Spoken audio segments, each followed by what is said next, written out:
대장암. 이 단어 들으면 어떤 생각 드세요? 아마 나는 아니겠지, 나이 들어서 걸리는 병 아니야? 하고 생각하실 텐데요. 근데요, 이게 사실은 우리 모두의 이야기, 그것도 아주 현대적인 미스터리가 되어가고 있다는 거 오늘 한번 제대로 파헤쳐 보겠습니다. 솔직히 우리 한번 생각해 보자고요. 대장암 하면 딱 50대 이상 좀 나이 지긋한 분들을 떠올리잖아요. 그쵸? 근데 바로 그 생각이 우리가 오늘 꼭 깨부셔야 할 가장 큰 착각일지도 모릅니다. 자, 시작부터 좀 충격적인 숫자 하나 던져드릴게요. 1995년 이후에요. 55세 미만, 그러니까 비교적 젊은 층에서 대장암 진단율이 무려 2배나 늘었습니다. 네, 잘못 들으신 거 아니에요. 2배요. 이게 바로 우리가 오늘 이 문제를 그냥 넘길 수 없는 이유입니다. 아니, 대체 이게 무슨 일일까요? 이 소리 없는 위협은 도대체 정체가 뭘까요? 왜 우리도 모르는 사이에 이렇게 성큼 다가온 걸까요? 자, 지금부터 그 실마리를 하나씩 풀어보겠습니다. 일단 대장암이 뭔지부터 간단히 짚고 가죠. 대부분의 대장암은요, 대장 안쪽에 생기면 작은 혹, 우리가 용종이라고 부르는 것에서부터 시작돼요. 이걸 비유하자면 아주 작은 씨앗 같은 거예요. 이 씨앗이 몇 년에 걸쳐서 서서히, 아주 서서히 자라서 결국엔 암이라는 무서운 나무가 되는 거죠. 근데 진짜 무서운 건요, 이 초기 단계에서는 증상이 거의 없다는 거예요. 그래서 침묵의 암살자, 뭐 이런 별명까지 붙었죠. 특히 젊은 사람들은 에이, 설마 내가 이렇게 생각하기 쉽잖아요? 그래서 뭔가 이상하다고 느꼈을 때는 이미 병이 꽤 진행된 경우가 정말 많아요. 아니, 그럼 도대체 왜 젊은 층에서 대장암이 이렇게 늘고 있는 걸까요?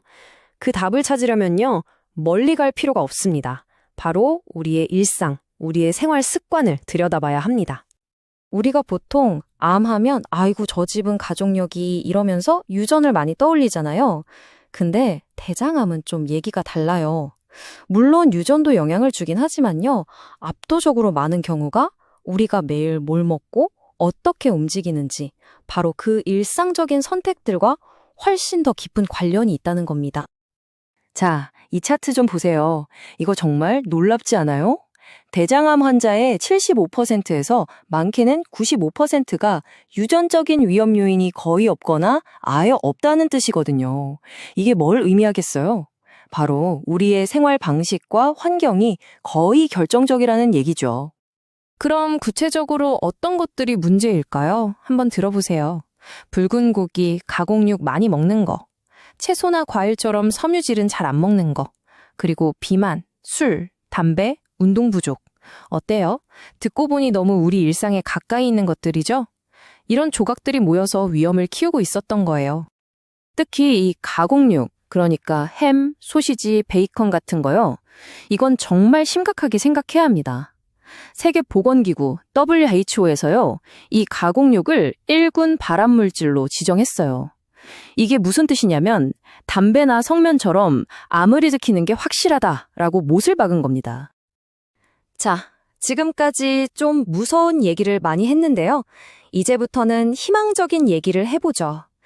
다행히도 우리 손에 이 위험을 확 낮출 수 있는 아주 강력한 방법들이 있습니다. 일종의 예방실천 가이드라고 할 수 있겠네요. 가장 먼저 식단부터 시작해 볼까요? 핵심은 간단해요. 통곡물, 과일, 채소 많이 드셔서 섬유질 섭취를 확 늘리시고요. 반대로 붉은 고기나 가공육은 좀 줄이는 거죠. 그리고 재밌는 건 여러 연구에서 우유 같은 유제품이 대장암 위험을 낮춰준다는 결과가 꾸준히 나오고 있다는 점이에요. 물론 먹는 것만 바꾼다고 다 되는 건 아니겠죠. 건강한 체중을 유지하는 거, 그리고 규칙적으로 운동하는 거. 술은 좀 줄이고 담배는 당연히 끊어야 하고요. 이 기본적인 원칙들이요, 사실은 우리 몸을 지키는 가장 튼튼한 방패가 되어줄 겁니다. 하지만 예방만큼, 아니 어쩌면 예방보다 더 중요한 게 하나 있습니다. 바로 조기 발견이에요. 이게 바로 우리가 대장암과의 싸움에서 꺼내들 수 있는 최고의, 그야말로 비밀 무기입니다. 여기서 생각의 전환이 정말 중요해요. 대장암 검진은요, 그냥 숨어있는 암을 찾아내는 수동적인 게 아니에요. 이건 훨씬 더 적극적인 개념입니다. 비유하자면 정원의 잡초가 무성해지기 전에 미리 싹을 뽑아버리는 것과 같아요. 암이 되기 전 단계인 용종을 미리 제거해서 아예 암이 생길 기회 자체를 없애버리는 거죠. 이건 예방입니다.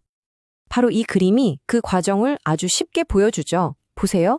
멀쩡했던 대장세포가 바로 암이 되는 게 아니에요. 중간에 선종성 용종이라는 단계를 한번 거칩니다. 이 과정이 보통 몇 년, 길게는 10년도 걸리거든요.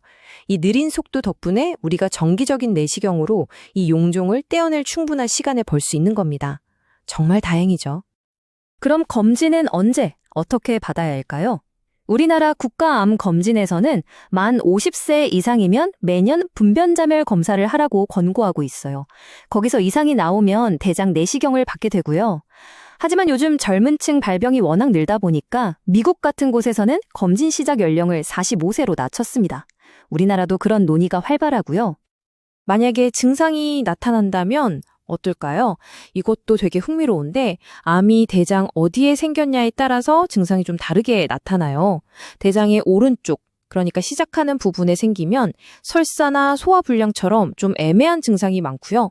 반대로 대장의 왼쪽, 즉 끝나는 부분에 가까울수록 변비나 혈변처럼 배변과 직접 관련된 증상이 뚜렷해지는 경향이 있습니다.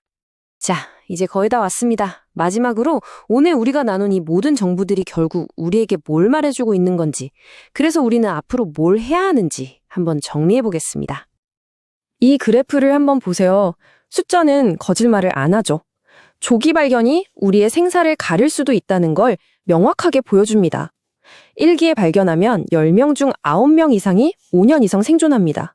하지만 림프절로 전이된 3기는 3명 중 2명, 다른 장기로 퍼진 4기는 3명 중 1명도 채 안 됩니다. 이 차이가 정말 극적이지 않나요?